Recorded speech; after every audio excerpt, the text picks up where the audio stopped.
There are several advantages as it applies to owning mutual funds and exchange-traded funds. However, there are some disadvantages as well, especially if you own these types of investment vehicles outside of a retirement account in what we call a non-qualified account.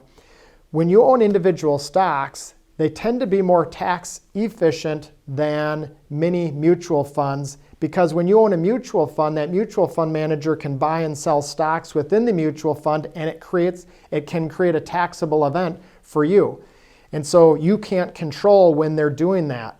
When you own individual stocks, you have absolute control over when you buy or sell a stock, and therefore you have more control over when the tax implications hit you. You can make sure that those tax implications hit at opportune times as opposed to just blindly having it happen within a mutual fund wrapper.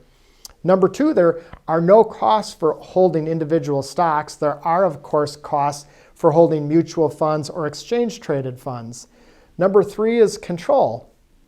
If there are certain companies that you do not like inside of a mutual fund, you can't exclude those stocks from the mutual fund or from the exchange-traded fund, where you can when you manage your own individual stocks or work with a financial advisor who helps you do that. And finally, diversification.